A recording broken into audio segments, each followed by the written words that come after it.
Hi YouTube நண்பர்களே, உறவுகளே, வாங்க வணக்கம். எப்படி இருக்கீங்க? எல்லோரும் நலமா இருக்கீங்கன்னு நம்புகிறோம். இன்றைக்கி நம்ம என்ன ரெசிபி பார்க்க போகிறோன்னா, சுழியம் எப்படி செய்கிறதுன்னு பார்க்க போகிறோம். பருப்பு ஊற வச்சுக்கணுங்க. ஒரு 1 மணி நேரம் பருப்பு ஊற வச்சுக்கிட்டு, அதுக்கப்புறம் குக்கரில் போட்டு வேக வச்சு, அதை மிக்சியில் போட்டு அரைச்சி வச்சுக்கணும் தண்ணி ஊற்றாம. அதுக்கப்புறம் என்ன பண்ணணுன்னா, கொஞ்சம் வெல்லம், கொஞ்சம் தண்ணி எடுத்துகிட்டு தேவையான அளவு இனிப்புக்கு ஏற்ற அளவுக்கு எடுத்து கொஞ்சமாக காய்ச்சி கொஞ்சம் கெட்டி பதம் வந்தோடனே தேங்காய் போட்டு, ஏலக்காய் போட்டு, அதுக்கப்புறம் நம்ம அரைச்சி வச்சுருக்கோம் இல்லையா, அந்த பருப்பையும் கொஞ்சம் ஆட் பண்ணிக்கணும். ஆட் பண்ணி நல்லா மிக்ஸ் பண்ணணும். சில இது கட்டி கட்டியாக இருக்கும்.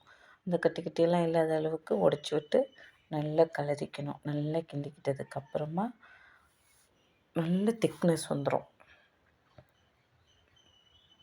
கெட்டியாக்கிச்சா, கெட்டியானதுக்கப்புறம் நம்ம இன்னொரு பாத்திரத்தில் என்ன பண்ணணும் அப்படின்னாக்கா, மைதா மாவு ஒரு 1/2 ஹவருக்கு முன்னாடியே ஊற வச்சிட்டோம்னு வச்சுக்கோங்களேன், அந்த மேல் தோலுக்காக டிப் பண்ணி எடுக்கிறதுக்கு 1/2 மணி நேரத்துக்கு முன்னாடியே ஊற வச்சுக்கிட்டோம்னா நல்லா சாஃப்டாக இருக்கும் அந்த ஸ்கின்னு. நல்லா கொஞ்சம் உப்பு போட்டுக்கணும். கா டேஸ்ட்டுக்காக கொஞ்சம் உப்பு போட்டுட்டு தண்ணி ஊற்றி பிசைஞ்சு லிக்யூடாக வச்சுட்டு நம்ம பால்ஸ் மாதிரி உருட்டிக்கணும். அந்த பருப்பு இருக்கு இல்லையா, நம்ம பண்ணி வச்சது பால்ஸ் மாதிரி உருட்டிட்டு நம்ம சாப்பிட்றதுக்கு நம்ம கையில் பிடிக்கிற அளவுக்கு நல்லா உருட்டி ஒரு பாத்திரத்தில் வச்சுக்கணும்.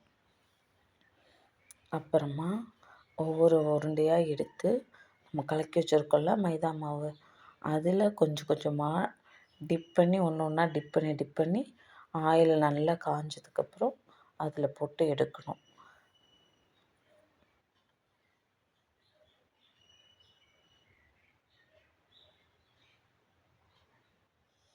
இது மாதிரி. ஆமாம், இது கொஞ்சம் தண்ணியாக இருக்கிறதால ஒன்றும் பிரச்சனை இல்லை. ஸ்கின்னு ரொம்ப சாஃப்டாக இருக்கும். ஆமாம், இன்னும் கொஞ்சம் கெட்டியாக கூட கலந்துக்கலாம். ரொம்பவும் கெட்டியாக கலந்துக்கக்கூடாது. கொஞ்சம் இதை விட கொஞ்சம் கெட்டியான கன்சிஸ்டன்சியில் கலந்துக்கலாம். அதுக்கப்புறம் எண்ணெயில் போட்டு பொரித்து எடுத்தோம்னா சுவையான சுழியம் தயார். எனக்கு ரொம்ப பிடிக்கும் அந்த சுழியம். உங்களுக்கு யார் யாருக்கு பிடிக்கும் அப்படின்ட்டு கமெண்ட் பாக்ஸில் கமெண்ட் பண்ணுங்கள். வாங்க சுழியம் சாப்பிட்லாம். தேங்க்ஸ் ஃபார் வாட்சிங். தேங்க்யூ.